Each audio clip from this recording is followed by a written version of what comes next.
everyone. So, FYI, the live stream, which we discussed this, we're working on it. YouTube has been processing it. So, hopefully, I'll be able to upload the live stream so everyone can watch it. But anyway, I just want to talk about Youth to the People brand, a big vegan brand. They grow everything in California, very, as they say, environmentally conscientious.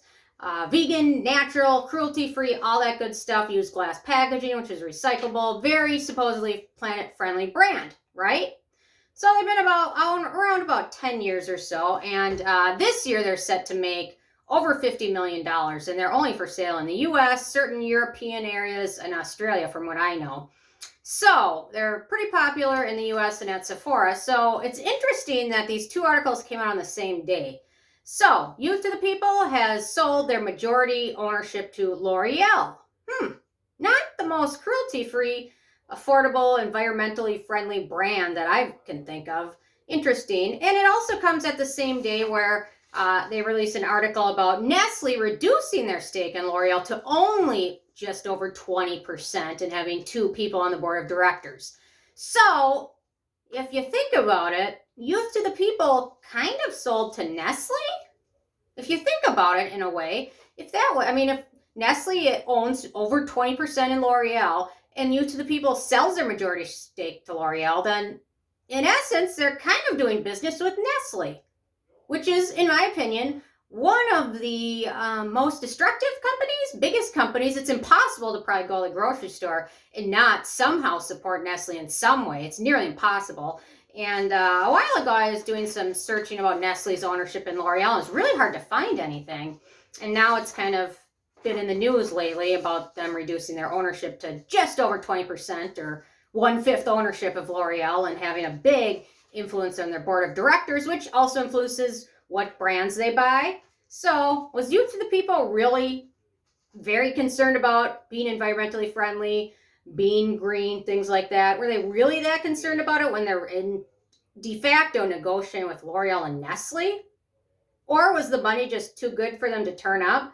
I don't know, but at this point, not very excited, want to try anything else from Youth to the People. I really try not to support Nestle as often as I can. And to be honest, I was actually a little surprised. I didn't realize that Nestle owned that big a portion of L'Oreal, which owns a mega list of other skincare brands and companies. But I guess it was probably just marketing, really. So it makes me wonder, is there a brand worth supporting that in the long run won't sell out to whoever is the biggest bidder, no matter who they are? If they're like the devil themselves, if they're going to give them a lot of money, do they really care? Do they believe anything they said to begin with?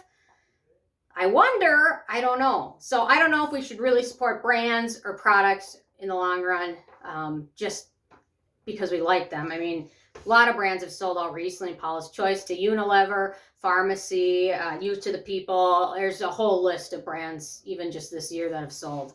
So let me talk about Nestle for a minute, because Nestle is not a great company, in my opinion, and a lot of people's opinions. They've done a lot of things that I'm sure they've done something good. I can't think of anything. I'm sure they have done something good, but anytime it seems like they're doing something good, in the long run, it's really just to support their brand. Like their baby formula, they were thinking they were so great, sending all these pre-powdered baby formulas to countries that couldn't afford it, which sounded like a great thing, right? Except the long run effects of it.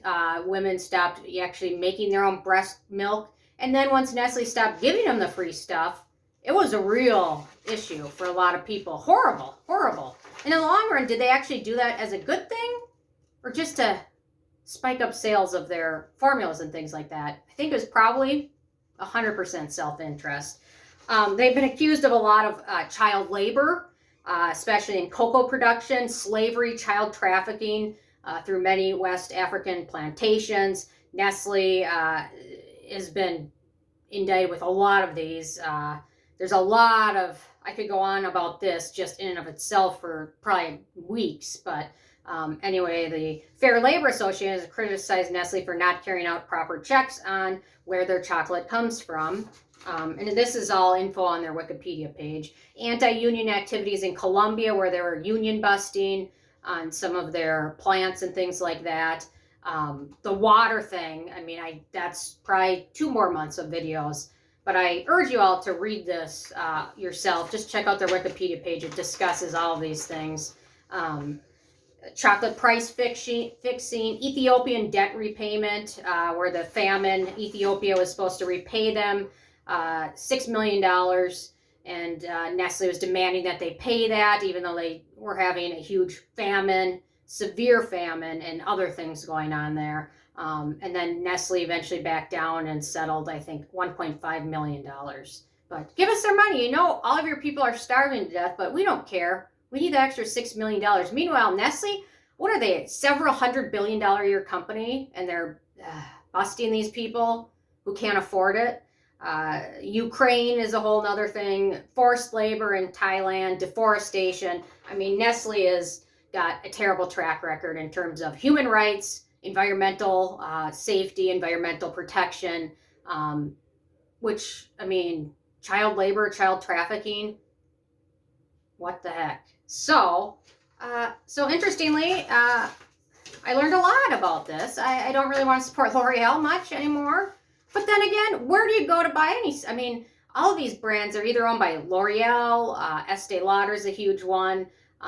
Anyway, there's like 6 big players in it, and most of these brands are owned by one of the 6 players, which is why I liked supporting a small indie brand, because they weren't owned by one of the big 6, but it sold out to them pretty easily. So no info on how much L'Oreal paid for that ownership, but I guess that will come out at some point. So anyway, it really makes me rethink supporting any brand, because in the long run, I guess once they see the big bucks, they're going to sell out probably most of them, if not all of them. So anyway, I'm more interested in your thoughts on it. So I think probably some of the stuff they kind of believed in, but to be honest, it was just much better selling point than saying, we don't care about anything. We're going to sell out as soon as we can. And this is all about 100% about money. That's the only thing we care about.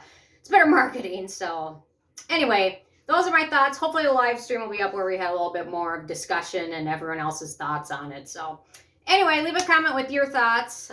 Love hearing from you guys, and stay tuned for more tomorrow. Okay, thank you so much. Bye, guys.